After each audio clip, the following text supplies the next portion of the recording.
喂，大家好啊！咁呢，就好耐冇見大家咯，咁就都有成幾個月啦。最後一次見呢，就應該係我講後事嗰次啦。咁同埋琴日呢，我就 upload 咗個 video 啦。咁就係關於迪士尼同埋奇妙處處通，仲有少少世界喎。唔知大家會欣賞到呢？咁呢，睇完個 video 之後呢，咁大家相信最多嘅意見就話：哇，你好多面有喎！咁琴日我都唔想㗎，sorry 啊，因為琴日實在太熱，同埋個天氣太焗啦，我都逼於無奈係好不停咁出油咯個鼻，因為我鼻係個重災區嚟㗎，咁就出油呢啲嘢，所以就大家記住咧，唔好漏咗帶化妝袋啊，因為如果漏咗帶化妝袋出去，而你係化妝嘅話咧，其實真係一個好大鑊嘅事件嚟㗎，係咯，咁就提咗呢樣嘢啦，咁咧。其實我都真係好掛住大家，好耐冇同大家傾過偈啦。咁同埋我之前應承咗有啲 friend 啦，咁我就會同佢話我會講咩 video 啊，講咩 video。咁其實呢，真係好 sorry 啦，有啲題材呢，我真係我自己諗完之後，我覺得唔啱講，即係我好似應承咗佢講話着衫，我覺得我又唔係專家，其實。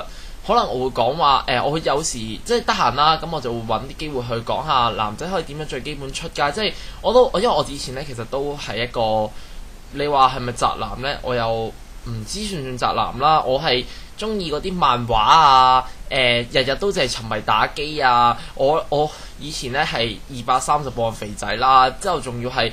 日日就抱住部機啦，翻學就翻嚟打機，跟住星期六日咧，可能就係去嗰啲咩長沙灣天悅廣場，唔知大家有冇聽過？天悅廣場嗰度玩嗰啲卡啦，即係魔法風雲會，好似係叫做我唔記得咗英文係乜嘢啦。咁就係玩呢啲，再唔玩召喚 MOZ 嗰啲啦。咁就我就係呢啲咁嘅生活啦，喺以前。咁就所以我就希望咧，大家可以慢慢咁嚟咯。因為以前咧，我就算去買衫，我都係買得好花里花碌或者好核突嘅衫㗎。我都俾人話過好多次，都話過着啲衫好核突啊。跟住之後經過好多次先慢慢好啲咯。咁其實我又唔係話着得好好睇，咁就啲人成日都話你有咁嘅骨架，咁着得咩都好睇㗎啦。咁但係我又覺得其實都要襯翻自己 style 嘅。咁就好似我咁樣，其實即係我自己係比較中意係啲斯文嘅 style。咁你冇理由要我着啲好型啊，中意着到 rock，好似好金屬嗰啲咁樣，我冇可能㗎嘛。咁就所以就睇下大家中意啲乜嘢咯。但係要脫宅，即係俾人哋覺得你唔宅嘅話，其實有時衣着都係一個好大嘅感覺㗎。即係你着喺唔係話一定要孭個袋孭到落去個腰度，即係孭個斜孭袋孭到個腰度，跟住然之後着件一定係恤衫牛仔褲咁樣咯。其實恤衫牛仔褲都可以襯得好靚嘅咯。我件好薄身嘅恤衫啦，咁我再着條窄身嘅牛仔褲啦，係深色窄身牛仔褲，再襯對 boot， 其實咁都 OK 好睇，咁都出到街㗎。因為我有時我出邊咧再襯件冷衫係黑底白邊嘅，咁其實都幾好睇啊！咁出到去，咁同埋我今日咧就剪咗頭髮啊！唔知大家有冇留意到咧？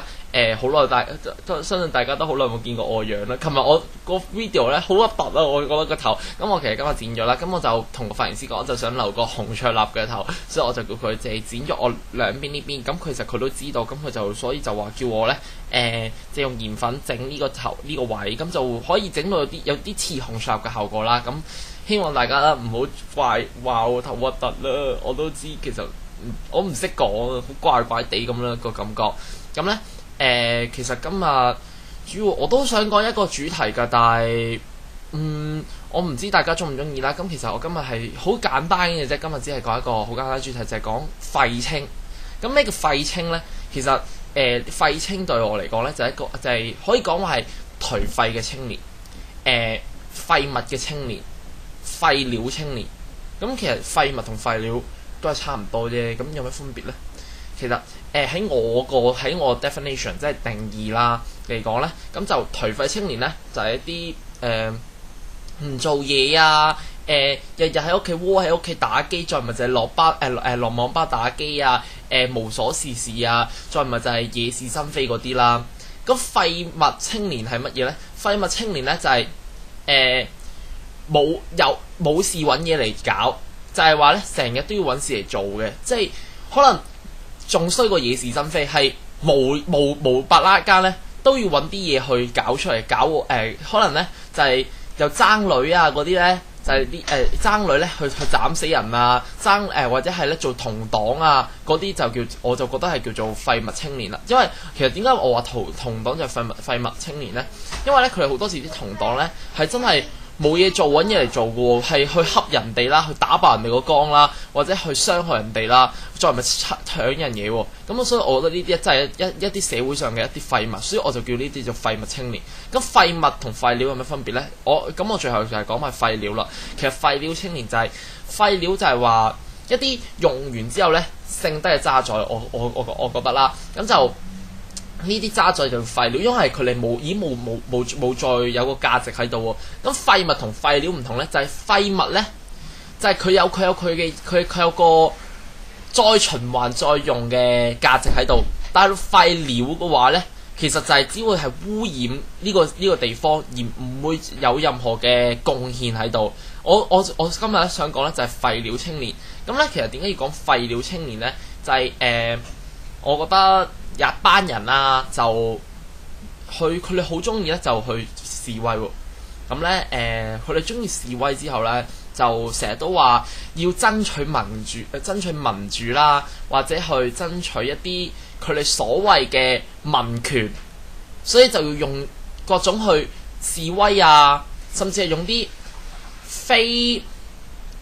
非理性嘅行為啦。即係我唔識講啊，我唔明白點解佢哋可以將掟粟米飯、掟香蕉各種嘢視為一種叫做為民請命嘅行為咯。即係為民請命係咪要掟香蕉掟人哋先，或者你係咪要攞粟米飯掟人先？我覺得唔係咯，即係民怨咧，唔係用各種去接近暴力。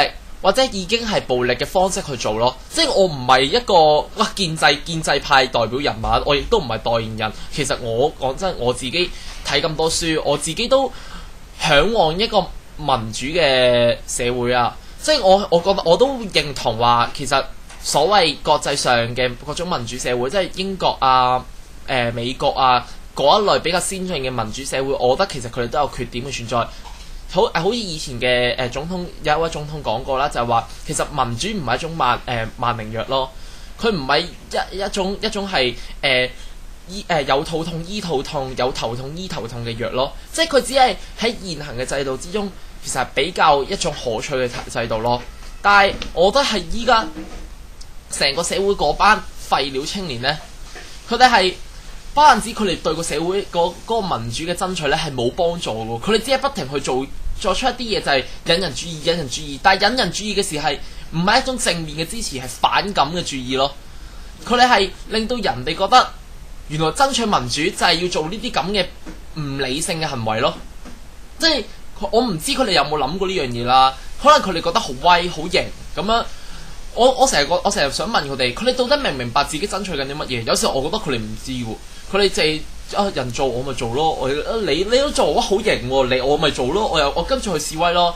你瞓街啊？我瞓街型喎，我又去瞓街先，係咪咁先？唔係嘛，即係我所以覺得咧，佢哋做嘅行為好多時咧就比較點講好咧，係唔理性啦得嚟，而且仲要係黑人憎。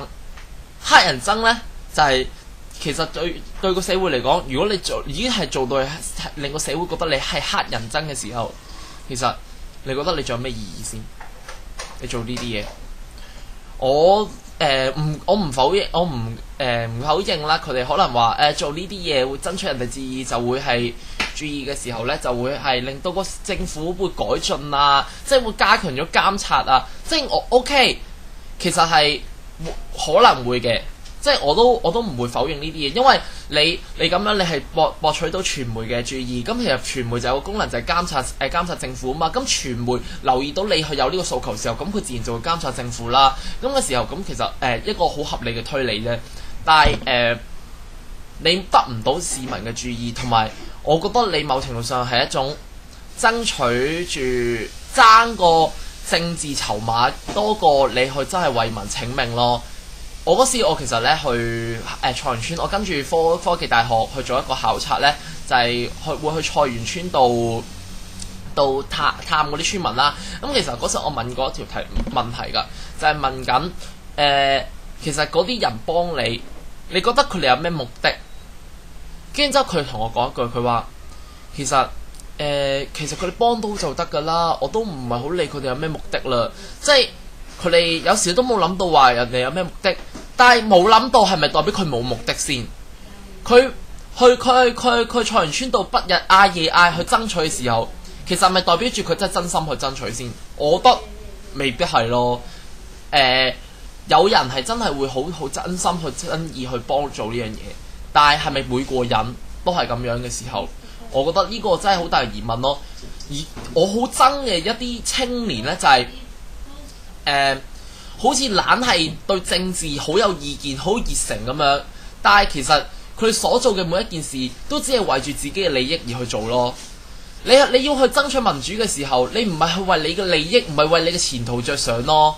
你唔係為咗你將來可以入到個區議會或者去立法會度去做到一個議員咁樣去而奮鬥咯。你去爭民主嘅話，你就要去爭得有一個真誠嘅喺度。冇真誠嘅人，你同廢料有咩分別啫？係咪先？